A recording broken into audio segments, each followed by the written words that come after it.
বিশ্ব রাজনীতির মঞ্চে নতুন করে আলোচনায় ভারত, তবে তা কিছু গুরুতর অভিযোগ নিয়ে। United states commission on international religious freedom USCRIF এর 2026 সালের এক বিস্ফোরক প্রতিবেদনে ভারতের বিরুদ্ধে এসব অভিযোগ উঠে এসেছে।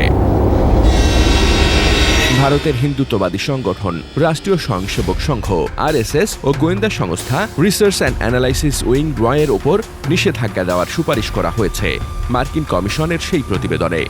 সেই সাথে এই সংস্থাগুলির সঙ্গে যুক্ত ব্যক্তিদের যুক্তরাষ্ট্রে ঢোকার ক্ষেত্রে বাধা ও সেখানে অবস্থানকারীদের সম্পত্তি বাজেয়াপ্ত করার জন্য সুপারিশ করা হয়েছে।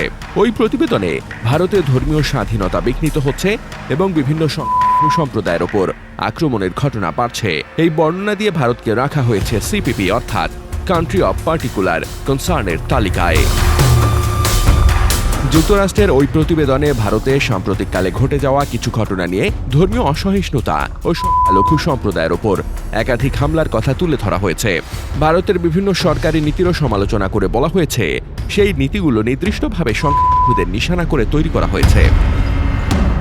প্রথমত, ভারতের সিটিজেনশিপ অ্যামেন্ডমেন্ট অ্যাক্ট বা নাগরিকত্ব সংশোধনী আইন ও ন্যাশনাল রেজিস্টার অব সিটিজেন্স নামের বৈষম্যমূলক আইনের কড়া সমালোচনা করা হয়েছে। ভারতের বিভিন্ন রাজ্যে ধর্মান্তর বিরোধী বিভিন্ন আইন ও গরু রক্ষা আইন পাশ হওয়া নিয়েও উদ্বেগ প্রকাশ করেছে রিপোর্টটি। এই আইনগুলির মাধ্যমে সংখ্যালঘুদের নিশানা করার ব্যবস্থা করা হচ্ছে বলে জানিয়েছে রিপোর্টটি। দ্বিতীয়ত, ভারতে সাম্প্রতিক অতীতে ঘটে যাওয়া সংখ্যালঘুদের ওপর মব ভায়োলেন্স বা উন্মত্ত জনতার আক্রমণের কিছু ঘটনা উল্লেখ করে বলা হয়েছে ভারতে ধর্মান্তকরণ ও গরু পাচারের অজুহাতে সংখ্যালঘুদের হেনস্থা ও গণপিটুনির ঘটনা বাড়ছে। তৃতীয়ত, ভারতে ধর্মীয় সংখ্যালঘু প্রতিষ্ঠানগুলোর প্রতি সরকারের বিরূপ মনোভাব। মার্কিন এই রিপোর্টে ভারতের ওয়াকফ আইন, সন্ত্রাসবাদ দমনের জন্য ব্যবহৃত UAPA আইন ও NGOগুলোর বিদেশি অনুদান নিয়ন্ত্রক বিষয়ক আইনের কঠোর সমালোচনা করা হয়েছে। সেখানে বলা হয়েছে এই আইনগুলো দিয়ে সারা দেশে অবস্থিত সংখ্যালঘু ধর্মীয় প্রতিষ্ঠানগুলির স্বাধীনভাবে কাজ করার ক্ষমতা খর্ব করা হচ্ছে।